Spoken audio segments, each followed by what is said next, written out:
Welcome back to AFTV. You've just witnessed Arsenal going away from home in the Champions League. Match day 4, they've beaten Slavia Prague 3-0. Marty, you were on the panel with us. I was. What do you make of the game today, mate?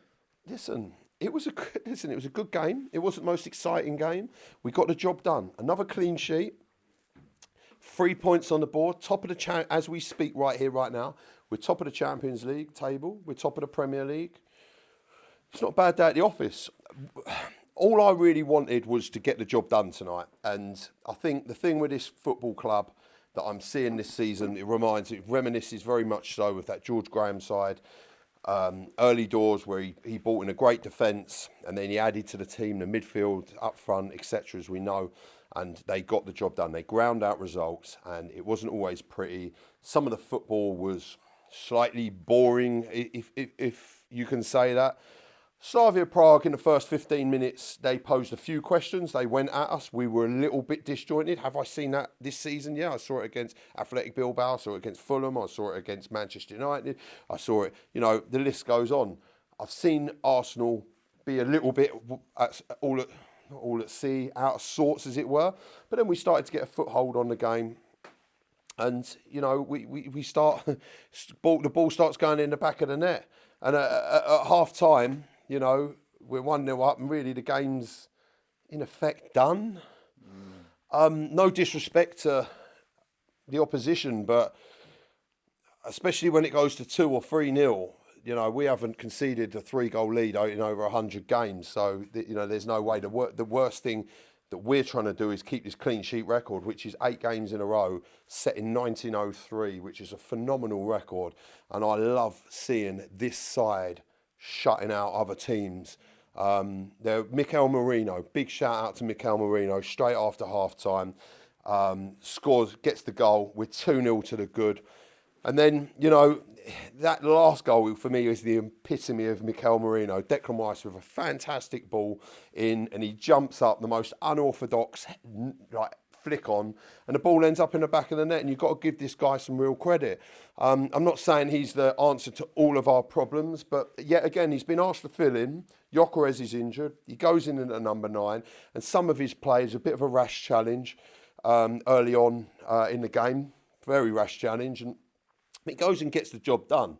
And at the end of the game, he was, Harriman Anous got brought on as a number 9. He then drops into midfield. How many different positions can this guy play and perform? And for some reason, he gets a bad rap by Arsenal fans. But, what a great player to have in our squad, like a variety of these players. Someone that can...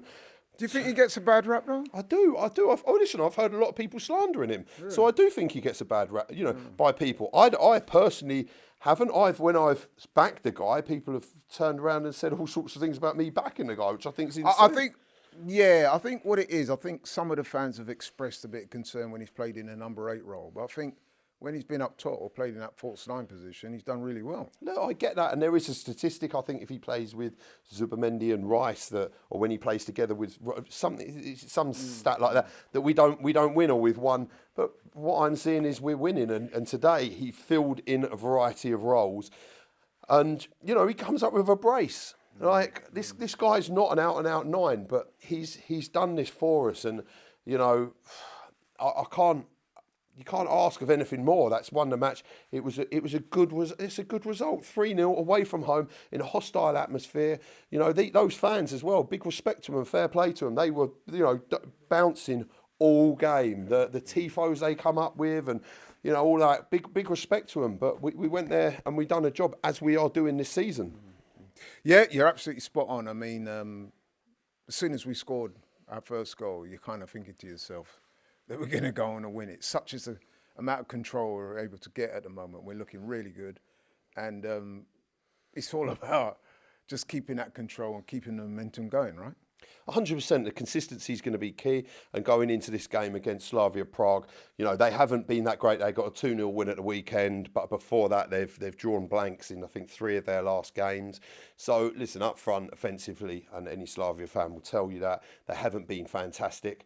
And we exploited that by keeping it tight. If we'd have conceded a goal against them, I would have been, I would have been disappointed, definitely. And I think at the end, the penalty decision, for a referee that was very card happy in that game, quick to throw the card around, and I said it quite early on in the game, for Ben White, that I'm glad that decision got overturned.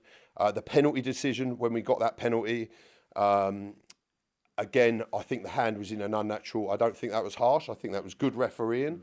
And then with the penalty of ours that got overturned, I think that was good refereeing. But it's clear to say that Ben White gets a touch on the ball, albeit it was a high boot, but he gets to the ball, and it was the other player that then backs into Norgard, and obviously our clean sheet record's intact, which is in a game like this the most important thing. And we roll on to Sunderland on Saturday, which I think they will ask a few more questions. Maybe the worrying thing is can Mikel Merino pop up and do the job for us again? Because from what I'm hearing, Gyökeres is going to be out for until after the international break, and it's imperative that he's ready for the Tottenham game, the Chelsea game, and obviously hopefully then we'll have some more personnel back with Havertz and Jesus coming back into the fold. But obviously you're going to have to get match fit and ready for those games. But listen, it was a good job. Obviously, Declan Rice, fair play to him on a yellow card.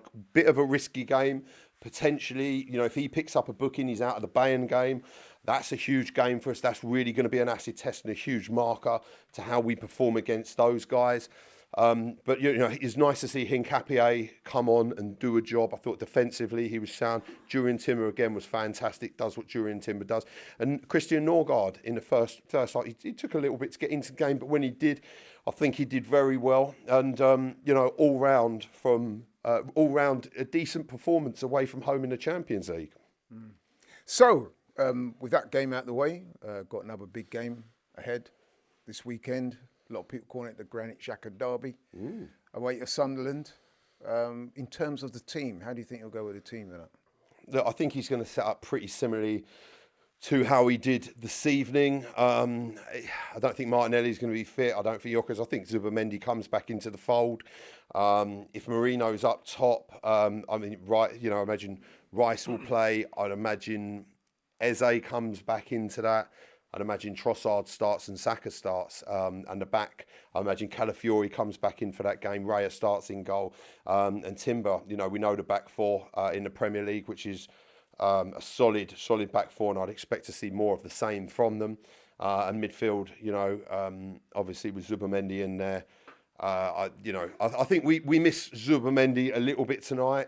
He's a class act. He controls the game, moves the ball around. Some of that finesse and quality that he possesses is unrivaled. And like you said, Granit Xhaka's, even though Granit Xhaka will have a huge amount of respect for Arsenal, I wouldn't expect him to show it too much in the game. He's going to want to win the game. He's going to want to prove a point.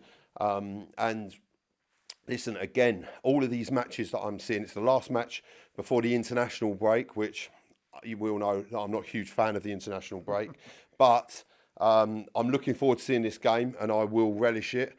Winning a clean sheet? Listen, it needs to be a clean sheet. We need to get this 9 in a row, and then against Tottenham, make it double figures, 10 in a row.